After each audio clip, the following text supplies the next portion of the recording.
Vous avez déjà eu cette sensation à la fin du mois où vous regardez votre compte en banque et vous vous demandez: mais où est passé tout mon argent? Vous n'avez pas fait de gros achats, vous avez essayé d'être raisonnable.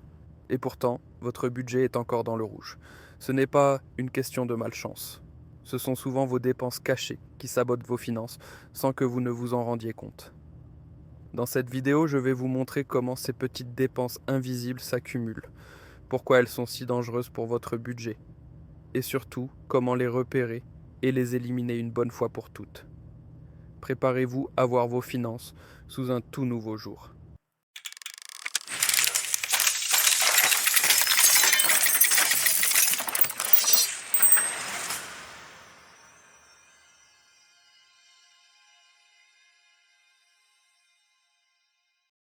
Avez-vous déjà réfléchi à combien d'argent disparaît sans que vous vous en rendiez compte? Ce sont souvent les petites dépenses, invisibles au quotidien, qui sont à l'origine de vos problèmes financiers. Prenons l'exemple de ce café que vous achetez chaque matin.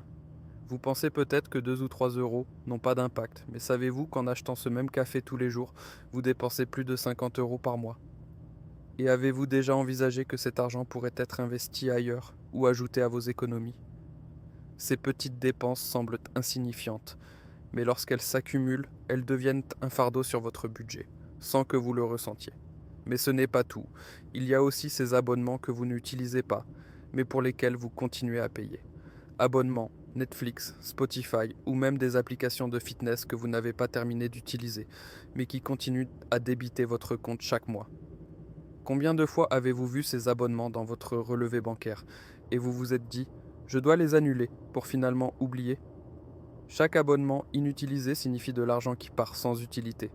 Avez-vous réfléchi au nombre de ces abonnements?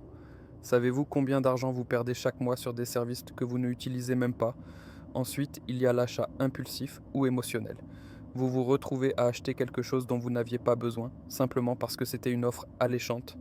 Juste une petite chose sur Amazon, des vêtements en promotion ou une nouvelle application sur votre téléphone. Ces petites dépenses apparemment inoffensives peuvent rapidement s'accumuler. Vous pensez peut-être que 10 euros ici ou 15 euros là ne sont pas grand-chose. Mais si vous additionnez tout cela sur le mois ou l'année, vous réaliserez que ces montants disparaissent sans que vous en soyez conscient. N'est-ce pas de l'argent que vous pourriez investir dans quelque chose de plus important et plus utile? Toutes ces petites dépenses se cachent dans notre quotidien et deviennent invisibles. Nous vivons dans un monde rempli de petites tentations qui semblent inoffensives, mais en réalité elles nous volent plus que ce que nous imaginons. Ces dépenses peuvent être la raison pour laquelle vous n'arrivez pas à économiser, ou pourquoi vous avez toujours l'impression que vous manquez d'argent. Et ce qui est encore plus dangereux, c'est que nous ne réalisons souvent pas que nous nous enfonçons dans ce piège, jusqu'à ce que cela devienne trop tard.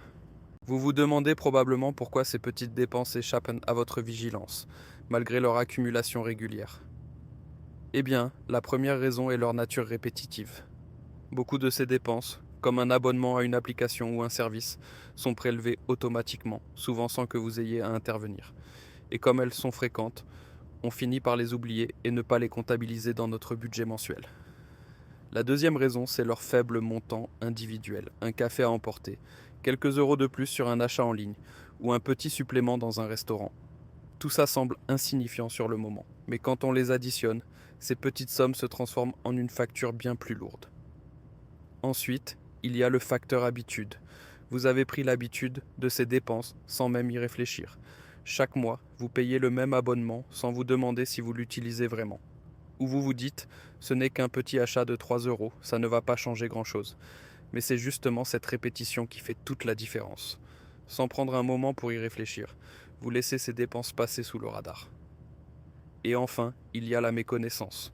Souvent, on ne sait même pas ce qu'on paye exactement ou comment certains frais sont appliqués. Peut-être que votre banque prélève des frais pour des services que vous ne comprenez même pas, ou que vous êtes abonné à un service que vous avez oublié d'annuler après l'essai gratuit.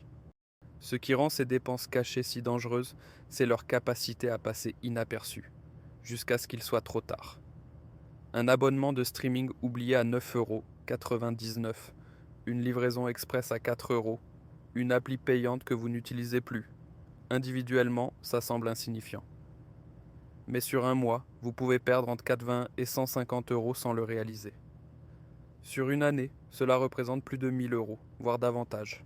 Assez pour financer une formation, créer un fonds d'urgence, ou même prendre quelques jours de vacances. Alors maintenant que vous savez à quoi ressemblent les dépenses cachées et leur impact, voyons comment les identifier concrètement. Premièrement, analysez vos relevés bancaires, ligne par ligne. Prenez les relevés de votre compte des 2 ou 3 derniers mois. Regardez chaque dépense, même les plus petites. Posez-vous une seule question. Est-ce que cette dépense était vraiment nécessaire ? 2. Recherchez les abonnements et prélèvements automatiques. Il y a souvent des services qu'on oublie. Plateformes de streaming, apps, assurances, services cloud. Sont-ils encore utiles ? Sinon, il est temps de les annuler. Faire une catégorie spéciale, dépenses invisibles, dans votre budget. Ajoutez une ligne dédiée à ces petites dépenses du quotidien. Le fait de les nommer, c'est déjà les rendre visibles. Et ce qui est visible devient contrôlable. Maintenant que vous avez identifié ces dépenses cachées, il est temps de passer à l'action. Mais au lieu de simplement couper ou annuler, je vais vous proposer des stratégies plus intelligentes, plus durables, et parfois même invisibles elles aussi, mais dans le bon sens. Premier, mettez en place une friction volontaire. Rendez vos achats impulsifs plus difficiles. Par exemple, retirez vos informations bancaires des sites de shopping en ligne. Supprimez les applications de livraison ou de e-commerce de votre téléphone. Moins l'achat est rapide, plus vous avez de chances d'y réfléchir à 2 fois. 2. Imitez votre vous du futur.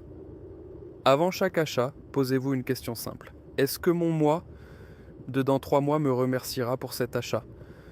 Ce petit exercice mental aide à filtrer les dépenses émotionnelles ou inutiles. Troisième, automatisez vos économies dès la source. Programmez un virement automatique vers votre compte épargne dès que vous touchez votre salaire, même si ce n'est que 20 €. Moins vous avez d'argent disponible sur votre compte courant, moins vous êtes tenté de le dépenser. 5. Transformez les tentations en récompenses. Au lieu de céder à chaque envie d'achat, notez-les dans une liste d'envies. Revenez-y après 30 jours. Si vous en avez encore vraiment envie, achetez-la. Sinon, félicitez-vous et ajoutez ce montant à vos économies comme une récompense mentale. Comme vous l'avez vu, les dépenses cachées ne sont pas si invisibles une fois qu'on apprend à les repérer. Et surtout, il est tout à fait possible de les réduire sans sacrifier votre confort de vie. Il suffit d'un peu de conscience, d'organisation et de stratégie. Si cette vidéo vous a aidé à voir vos finances sous un autre angle, n'hésitez pas à laisser un pouce bleu. Ça m'aide énormément et ça permet à d'autres personnes de la découvrir. Partagez aussi en commentaire quelle dépense cachée vous a le plus surpris et quelle astuce allez-vous mettre en place dès aujourd'hui. Et bien sûr, abonnez-vous si ce n'est pas encore fait pour ne pas manquer les prochaines vidéos sur la gestion de budget, les finances personnelles et l'indépendance financière. À très bientôt et en attendant, gardez le contrôle de votre argent, pas l'inverse.